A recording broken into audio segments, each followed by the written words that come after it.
Hello and welcome back to the Eventual Digression Show. We have a great show for you today. We are going to talk about Manchester United versus Lyon. We are going to do a bit of a preview on that and then, kind of dissect what can go well or what can go wrong for Manchester United and also what Lyon can do, right?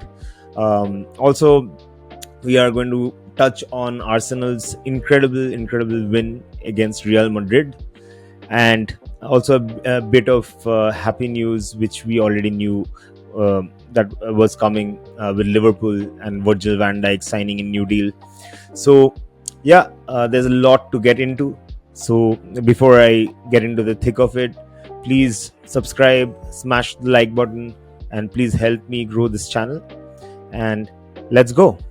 So, yeah, I mean, if you look at the thumbnail, I've mentioned, it's now or never for Manchester United, and especially I consider it as Manchester United's last dance. Yeah. So what do I mean by the word last dance? It is the last dance for this season, for sure, because I think the whole of Manchester United season hinges on the Europa League, especially winning it, and they're languishing in 14th in the Premier League table with, I believe, 38 points, which is 3 points above the 17th team in the league table. And worst case scenario, they can be finishing as low as 17th this year, which will make them, I think, the worst Premier League team in this season, because I think the other three which are going down, they are championship level teams anyway, and the gap is too big between them and the other Premier League clubs at the moment. And what else do I mean by the last dance? So, going by Manchester United's, economics in terms of where they are at with the money situation, with financial fair play, with the club's huge investment pending on the stadium rebuild, I think it's extremely important to win the Europa League this season, because it will fetch them, number one, 90 million pounds, which is insane. And 90 million pounds can be a lot to buy players if you buy them in installments, which happens a lot in the modern times. And also, it will obviously help them get into the European football for next season, which is huge. I think, for them as an implication to get in players that they might want in this transfer window, and in the summer.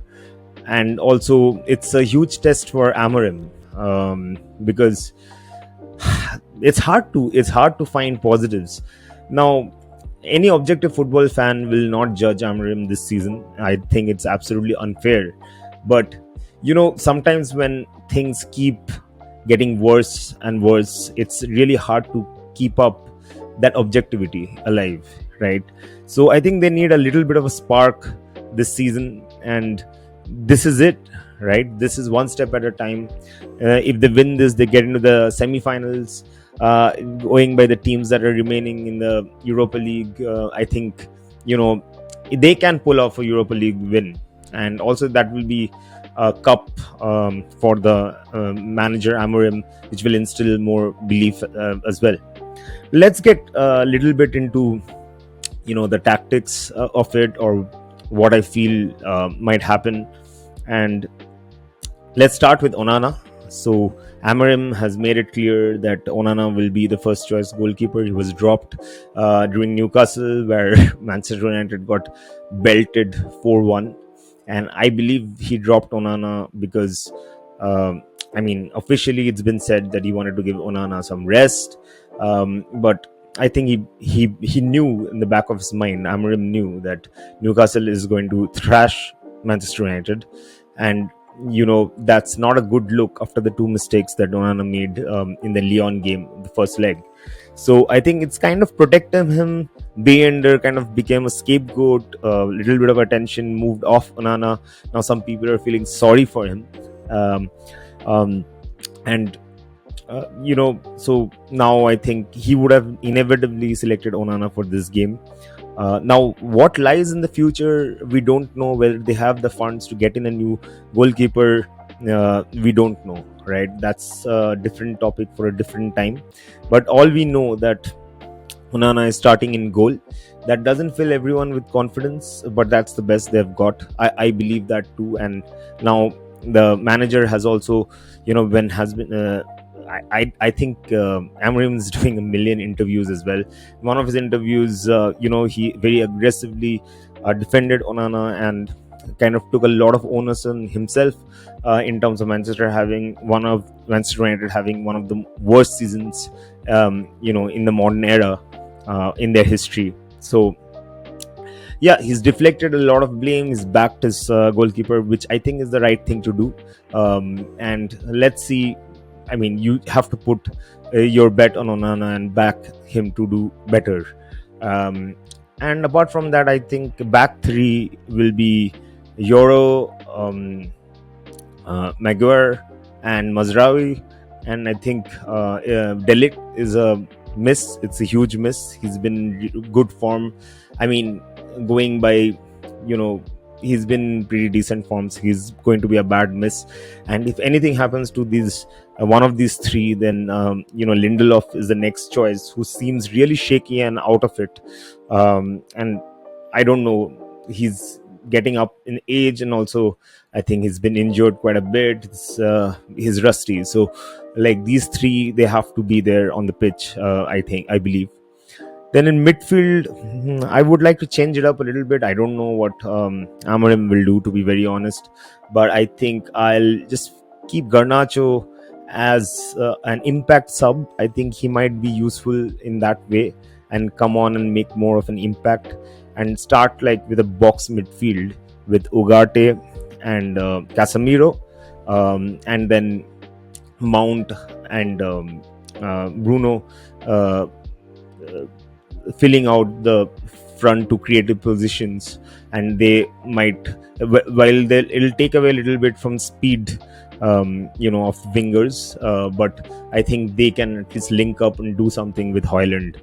I think, yeah, I mean, that's one of the strategies, but for that will require, I think, Dorgu and Dalot, the wing backs, to have a great game, so that they can do good overlaps. They can use their speed and cross the ball into the box, either ground crosses or over the top. But um, Lyon has conceded, like, I think 10 goals with headers from crosses. So I think that's a good area to exploit.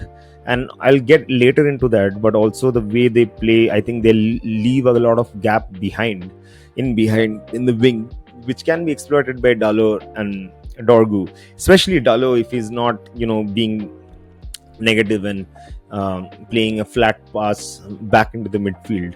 I think he needs to be bold and put balls in.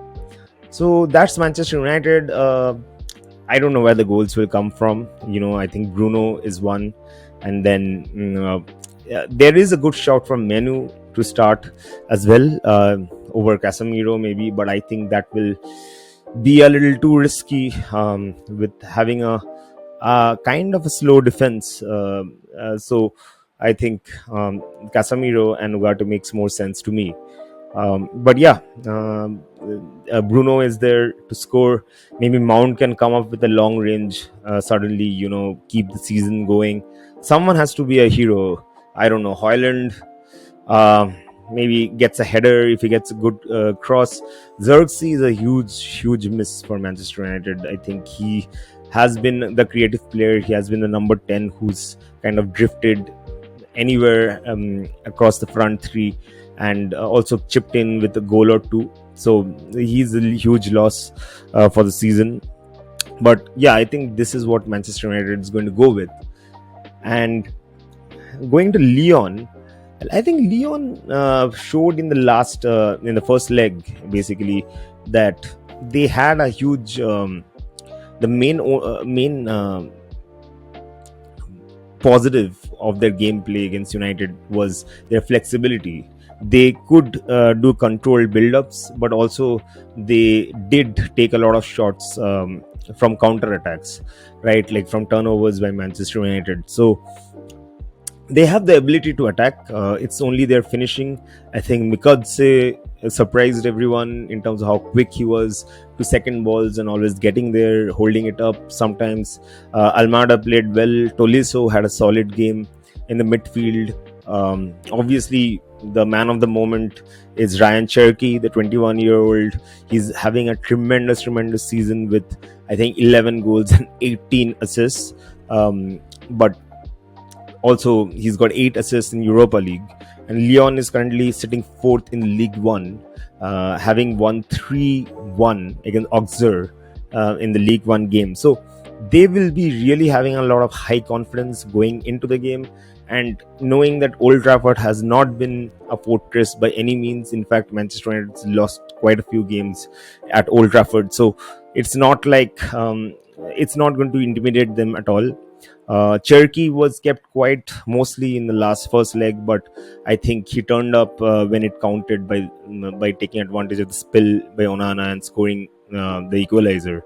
So I think both teams have a decent chance. Well, Manchester United might think that Lyon will be sitting back a little bit because it's away. I really think that Lyon might be going for it. Maybe they'll sit back from time to time to hit them in the counter, especially from turnovers. You know, but if Manchester United fail to keep the ball, right? If they fail to keep the ball and turn the ball over, then it's Lyon's game to win. So I would say it's still a 50-50 in my book. Although, according to Onana, Manchester United is way better than Lyon. But I think it's 50-50. And let's not forget, Garnacho is the impact sub for Manchester United. Lacazette is the impact sub for Lyon. And I think Lacazette, even though he's getting up there, he's not been that great lately, but he's still got some class in his play. He still has got something, some flicks, some amazing blinders. He still got it because once upon a time he really had really good touch and he was kind of prolific. So I think Lacazette is a better bet than Garnacho in terms of making an impact. So yeah, so I would say it is highly important for Manchester United to win this game and continue the Europa League journey. And if they lose this game, it's over this season for Manchester United and beyond it, because it will affect their transfers. I think it is a huge game, and I hope that while I am saying that the players, if they take a lot of pressure because of this situation, it can be bad, because as we have seen historically, this team of Manchester United not very well in terms of playing under the pressure. Their heads go down, and Bruno is one of the only few people who can pull them up. Also, although personally I'm not a huge fan of Bruno, but I really have to commend him the way he's played this season despite the problems in the team. Yeah, so my prediction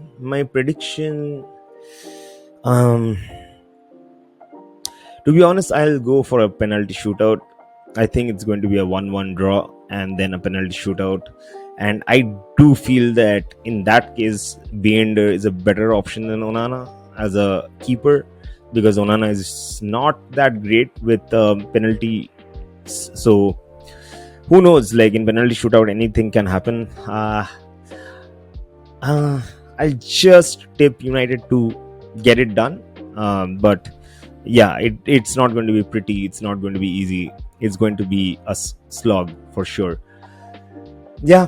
So yeah, let's move on to quickly move on to Arsenal, who are absolutely world class, I would say, especially in Champions League. Despite having a semi-fit Saka, a kind of semi out of form Odegaard, and no striker. Talking about progress, people talk about Arteta out. Shut up. Shut the fuck up. Okay? Because, you do not know what is their on the other side. You will feel that the grass is greener, but you do not know, because Arteta has, okay, he's not won anything apart from the FA Cup, I think, in his first season, but he's got Arsenal to 3 second place finishes, to the semi-final of Champions League. You know, I think that's progress in my book. He's changed the team. There has been some mistakes here and there. Edu leaving, but Berta coming in from Atletico Madrid looks like a good sign. And I think Arsenal is right there because they have at least two world class players, and maybe three, with the goalkeeper. I'm not sure, but at least Declan Rice is a world class midfielder. He makes 100 million look like a joke. I think it's money well spent. And if you want to spend 100 million on a player, that's how players should play, in my opinion. And and Bukayo Saka, man. Bukayo Saka is a hell of a player. We keep talking about Vinicius Junior, rightfully so. Mo Salah, rightfully so. But I think this player, Bukayo Saka, now, he's got that body language where he doesn't make a lot of noise. He's very low key. He's not flash. He's not on FIFA covers. He's talking always shyly and very humbly, and that's a good attitude to have. But I think people underestimate him a lot. The amount of games this kid has played and the way he plays and the kind of impact he makes is unreal. So kudos to Bukayo Saka. I do feel officially is world class. He's world class. I mean, Phil Foden, this. Yeah, Phil Foden is a good player, but he's not world class. And that's what I feel, that Bukayo Saka is one of the few world class players that Arsenal has. And, next up, they'll play PSG. Who I think, by the way, not because they just beat Liverpool, but I think they are the best team in the Champions League so far. Luis Enrique has built a hell of a team. Very, very talented. But still, I don't think Arsenal is far off, to be honest. And PSG is not used to the intensity that Arsenal is used to in the Premier League. The only thing I would say is that I wish Arsenal had a striker, So, and the other semi-final is Inter Milan and Barcelona. So, spectacular Champions League. I know my team Liverpool is out, but this is what you want, right? I'm really happy that Real Madrid is not there, because it's getting really, really boring all the time. I won't go as far as to say a mistake by getting an Mbappe, but really screwed with the dynamics of the team, and they need some time to figure that out. I'm sure they'll come good as usual. And I think Arsenal deserve to be there, and they are firmly one of the favorites. They have never won the Champions League.